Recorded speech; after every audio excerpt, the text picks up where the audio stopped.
এই তো বন্ধুরা চলে আসলাম রান্নাঘরে। রান্নাঘরটা দেখে নিই, তারপরে চলুন বন্ধুরা ঠাকুর ঘরে যাই। আজকে আমার ঠাকুরঘর না একবারে সুসজ্জিত, বুঝছেন? তো ঠাকুর ঘরে কী হচ্ছে এবার সেটা আপনারা দেখুন। আজকে নারায়ণ পূজা দিচ্ছি, বৎসরে একটা দিত, ওই নারায়ণ পূজাটা দিচ্ছি। ঠাকুর মশাই আসছে, নারায়ণ পূজা করতেছে, আর ভাই দুষ্টু দুষ্টু করতেছে। দেখুন না কি অবস্থা। দুষ্টু করতেছিস না?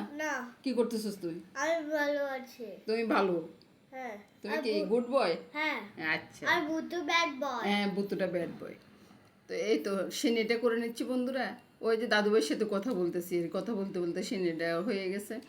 আর সিনেটা দেখুন না, সুন্দর হয়েছে না সিনেটা? নারায়ণের সিন্নি বলি কথা।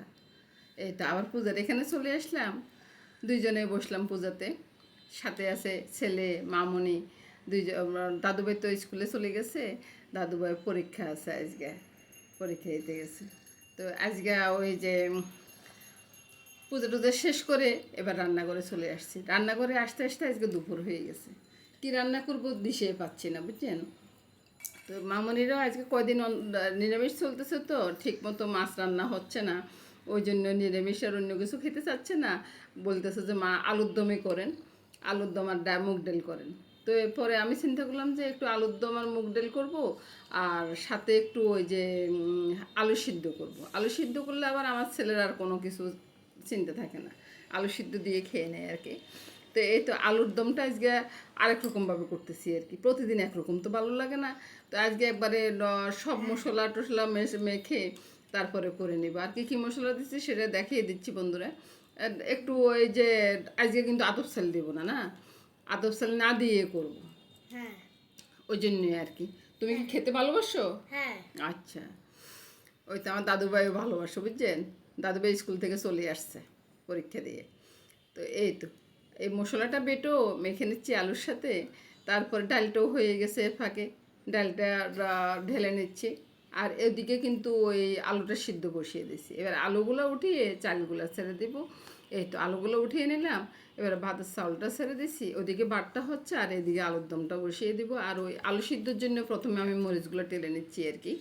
তো মরিচ টালা হয়ে গেলে মরিচগুলো নামিয়ে ওই কড়াইতে আবার ওই আলুর দমটা বসিয়ে দিব। তেলটা একটু থেকে যাবে, আলুর ভর্তার ভিতরে এত তেল দেবো না আর কি। তো এই তো ফোড়নটা দিয়ে দিলাম, একটু মেথি আর তেজপাতা ফোড়ন দিয়ে দিলাম, একটা ওই যে গোটা লঙ্কা রেখে দিলাম আর কি তেলের ভিতরে, শুকনো লঙ্কাটা আর কি। তো আলুগুলো ছেড়ে দিচ্ছি, আলুগুলো ছেড়ে দিয়ে নেড়ে ছেড়ে একটু ঢাকা দিয়ে রাখবো, বুঝছেন? আর ওইদিকে বাটটা তো হচ্ছে, আর এদিকে আবার দাদুভাই তো একটু দুষ্টমি করতেছে আর কি। দাদুভাইয়ের সাথে কথা বলতে বলতে কথাটা এলোমেলো হয়ে যায়, কখন যে কি বলি সেটাই ভুলে যাই। তা আমার বন্ধুরা কি আমার দাদুভাইয়ের কথাটা পছন্দ করেন? হ্যাঁ করি। তুই তুই করাস করলে কি হবে? হ্যাঁ। বন্ধুদেরকে জিজ্ঞাসা করতেছি, বুঝছো? না। তোকে না, তো বন্ধুদেরকে জিজ্ঞাসা করতেছি বন্ধুরা কি দাদুভাইয়ের কথা পছন্দ করে? হ্যাঁ, হ্যাঁ পছন্দ। করে তো। না আমি করি। তুমি কি করবা? বন্ধুরা করে। আমি এই তো। এগুলো খেতে ভালোবাসি। হ্যাঁ, তুমি আলুর দম খেতে ভালোবাসো? হ্যাঁ। আচ্ছা, ঠিক আছে। ওই যে ভাই বলতেছে যে ভাই নাকি আলুর দম খেতে ভালোবাসে, মোটেই খায় না, বুঝছেন? ওই এই তো আলুর দমটা নেড়ে ছেড়ে ঢাকা দিয়ে রাখলাম।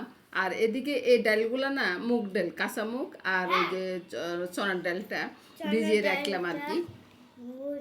তারপরে তারপরে ওগুলা ইয়ে করবো ওই যে রাত্রের জন্য আর কি।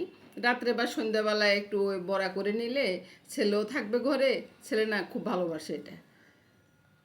তারপরে আলুতে একটু ঝোল দিয়ে দিলাম, ঝোল দিয়ে নেড়ে সেড়ে হয়ে গেলে না আমি একটু ঘন করব, বুঝছেন? একটু ঘন করে তারপরে না এটা বন্ধ হচ্ছে না। এটা মা বন্ধ করবে। তো এই তো এদিকে আলুটা ভর্তা করে নিই। আসুন একবারে ভালো করে মরিচটাকে ডলে নুনের সাথে, তেলটা তো আগে দিয়ে রেখেছি, তা আপনারা দেখলেন। আজকে ঘি বা কাঁচা লঙ্কা কিছুই দেব না, বা ওই যে ঘি দিলে আবার মামনি না পছন্দ করে না, ওই জন্য আজকে ঘি দিচ্ছি না। ভালো করে চটকে মেখে নিচ্ছি আলু ভর্তাটা। তুমি কি আলু ভর্তা খাবে? হ্যাঁ। আচ্ছা ঠিক আছে, তাহলে তুমি খেতে বসে যাও, গরম গরম ভাত আর আলু ভর্তা, তাই তো? হ্যাঁ। আচ্ছা, এই তো আলু ভর্তাটা গোল করে নিচ্ছি, বাস 5 গোল্লা হয়ে গেল, আমরা মানুষ 5 জন আরামসে খেয়ে নিব না? হ্যাঁ। আচ্ছা, এই তো আলুর দমটাও হয়ে গেছে, এবার আলুর দমটাও নামিয়ে নিচ্ছি। তো সব তরকারিগুলো হয়ে গেলে একবার দেখে নিই। তুমিও ডাকবে। হ্যাঁ, আমিও থাকবো। তুমি ডাকবে। আচ্ছা ঠিক আছে।